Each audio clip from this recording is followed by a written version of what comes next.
Hey everyone, welcome to another G News update. Today I just wanted to have a general chat really about the economy and developing New Zealand in the future. So basically, have you ever heard of something called economic sovereignty?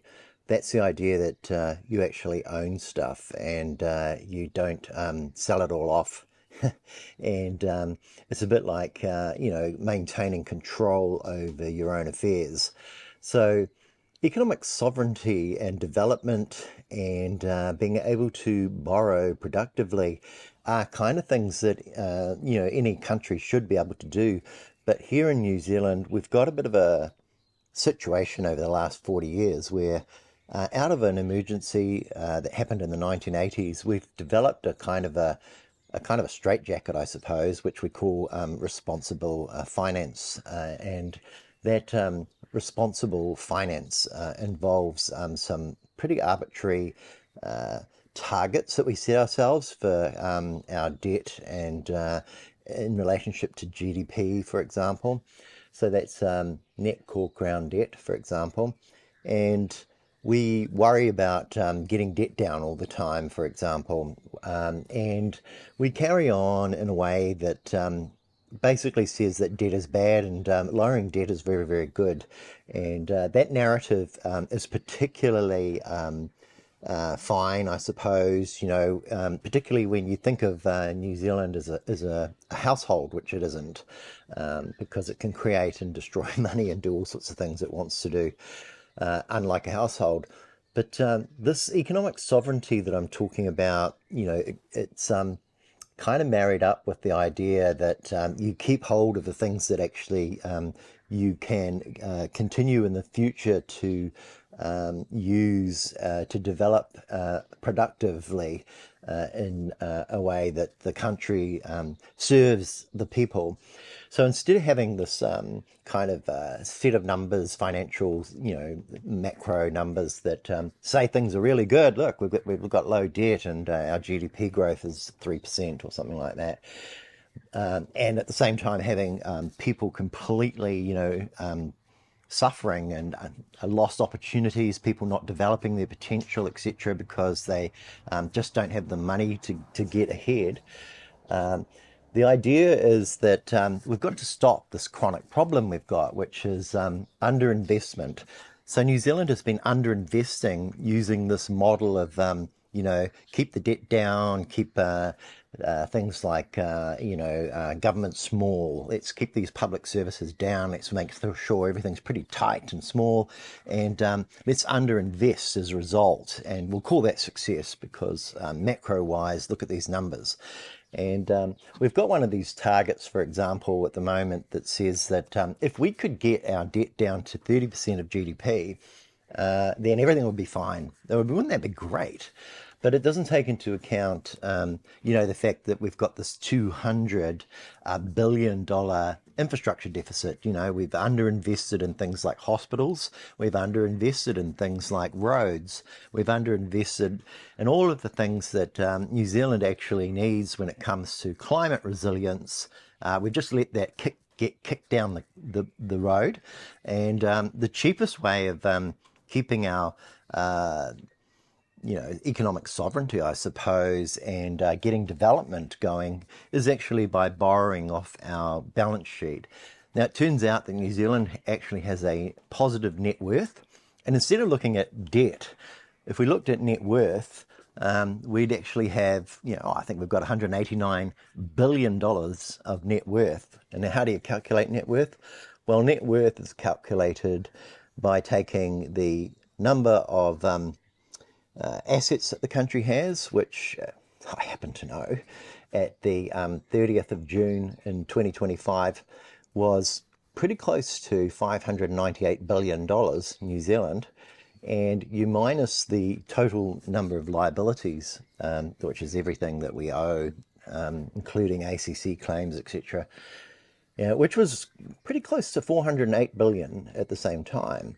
So your 598 billion in assets minus your 408 billion dollars in liabilities gives you the net worth, which is 189 billion dollars. So you've got $189 billion of net worth, which is pretty cool. Now, that is a positive net worth, and you may or may not read Bernard Hickey, but Bernard was saying, oh, look, if you've got this positive net worth, you can leverage that. And he was saying, old Lukacon, he's been talking recently about how we've got a lazy balance sheet, and he sort of focuses on debt. But when you look at the net worth being positive like that, you can leverage that, and you can invest more into New Zealand. So what we're sort of seeing, I think, here is that if you want to maintain economic sovereignty, control over things, you got to kind of hold on to your assets. You can't just flick them off to solve the chronic underinvestment problem that New Zealand has got. So this long-term 40-year lack of investment under successive governments has to eventually be solved, and we have to unlock ourselves from a financial straitjacket, which I'm going to call a neoliberal straitjacket, born out of an emergency in the 80s that was adopted by Ruth Richardson and co, and we are still unable to throw it off ourselves. And the New Zealand Initiative and Nicola Willis, who's from there, and the Treasury people at the moment, the Nicola Willis Treasury, let's call it, or the NZ Initiative Treasury, they've responded to a paper that was put out on the 17th of June by the Green Party, which kind of highlighted all these issues and said, hey, look, we should have a better conversation about economic sovereignty, productive development, good borrowing, for example, and, different sources of revenue. So when we want to talk about a more mature conversation, one of the ironies with Christopher Luxicon using that language was at the time, his response to Chloe Swarbrick was to say, well, she's a Marxist, and there was a whole lot of name calling, there was a whole lot of haw-haw, because people in suits that didn't actually know anything about this, thought, well, look, if we just call the Green Party Marxists, then we can dismiss them at News Talk ZB and other places like that. And New Zealand will never have that mature conversation about economic sovereignty, holding on to the things that are yours, that have been built up over generations.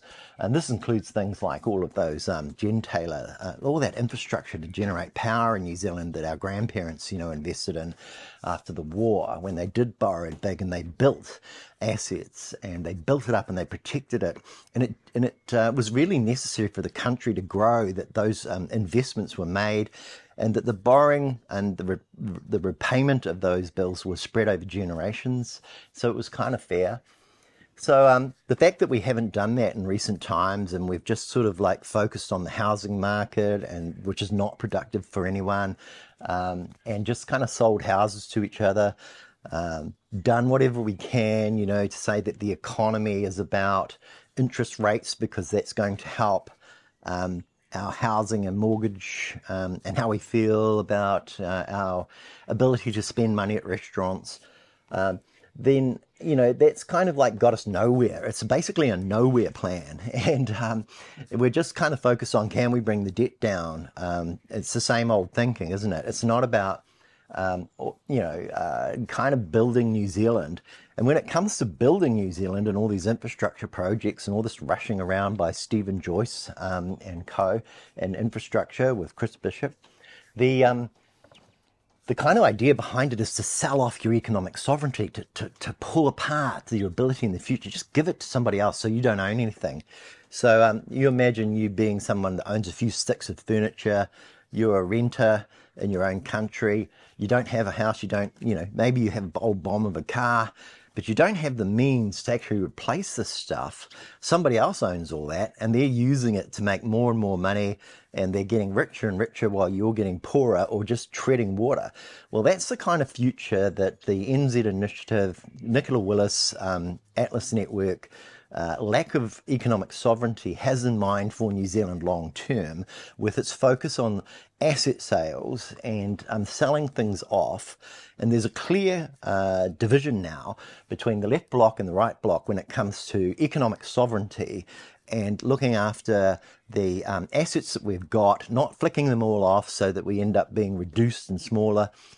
So somebody else controls the the means by which we can actually grow, the way of life here, all of our assets.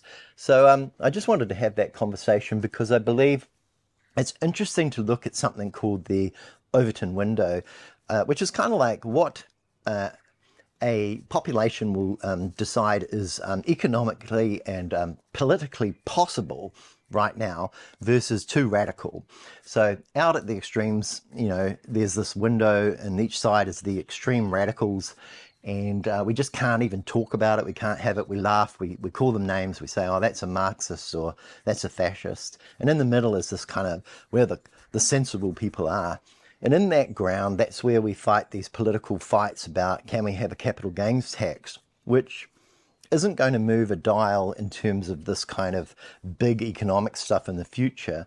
But what it's going to do is it's going to take a step in the right direction, and it's going to really probably, help those people, who cannot afford to see a doctor right now. And then there'll be downstream benefits to one of the rising problems that Treasury, Willis's Treasury have identified is as we age, our health bill will go up. But if those people who are aging can afford to see a doctor, then you're actually being somewhat preventative rather than kind of the ambulance at the bottom of the cliff where it costs us much, much more. So a lot of the things about Chris Bishop and those guys with their RMA reforms and their focus on consenting and their $25 billion worth of, or $55 billion worth of roads that they haven't costed yet, is that, it all comes down to very, very expensive ways. Would you go and buy the most expensive mortgage or loan that you could possibly buy when you could get cheap money, at home? Maybe someone in the family could loan you the same kind of money at a much, much lower rate. Well, that's the equation. You've got National and ACT wanting to do PPPs, which are very expensive. We could use your own balance sheet and invest productively. And the only thing stopping you is propaganda that says that debt is bad, borrowing is all bad, including borrowing off the balance sheet for things that will make us more productive, that are productive investments to catch up on this chronic underinvestment. So that's just what I wanted to say. I wanted everyone to kind of go away and have a think about that. And really, I just thought it was a useful thing to start having more of these kind of conversations around what is Willis really talking about with her Treasury and the people at News Talk ZB when it comes to, we've got to get the debt down. Remember when Grant Robertson was the finance minister and we compared ourselves to other countries via the IMF. In order to be comparable with the IMF, we included things in our net debt, net crown debt calculation, like superannuation, like ACC, and we added that in there. And when we did that, the GDP ratio was something like 20%. And when you look at New Zealand only having 20% net crown debt when you take into account super and ACC, it compares in the same way that other countries calculate the same figures. And we were pretty well down, right down sort of towards sort of the lower third, I suppose, in countries of 195 countries in their debt to GDP ratios when you measure this way. Now, Nicola Willis didn't like that, and nobody at the NZ Initiative likes that because debt's a central argument, not economic sustainability, economic sovereignty. They want to talk about They don't want to talk about net worth of the country to GDP, which is positive. They want to talk about debt, and they're going to use that in the election year. So I think, we're going to hear a lot from Willis about how we need to get our debt down, that it's dark and dangerous any other path, and that these other conversations about borrowing sensibly off the balance sheet at the lowest possible interest rate is somehow madness, and you should spend more money and flick off your economic sovereignty to other people overseas. Direct foreign investment, cronyism, corporates. Someone overseas will own everything, not you anymore. So I think everyone knows that, generally speaking, Labor's saying, hey, let's get this future fund. Let's put all these valuable assets that we can grow and develop things through in this big fund that will actually begin to grow slowly. And this is the same like with the super fund. It's around about $76 billion at the 30th of June 25. $76 billion that we wouldn't have had if we'd allowed National to keep on stopping us doing that. So, yeah, probably some of this is flying over your head. But what I'm just trying to say here is like, we've got to kind of treat stuff that we own as ours to leverage this positive net worth we've got. Stop focusing on these kind of like arbitrary goals that aren't about the real lives that we live, our opportunities that we have. We're the economy, we're the people. So that's my main message for today. Probably ran out of things to talk about here. Jenny May's going to move on, on the 21st of November. And breakfast is going to be refreshed by TVNZ with Paul Henry on the board and their Goldman Sachs director. So there's going to be a new look breakfast team for the election. So surprise, surprise.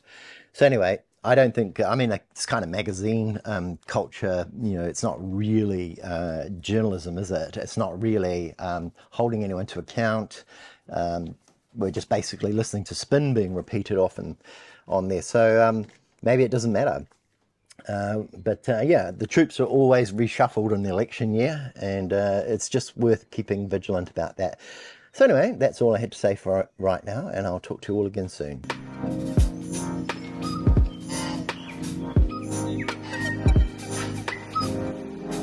Welcome to G News, the good news.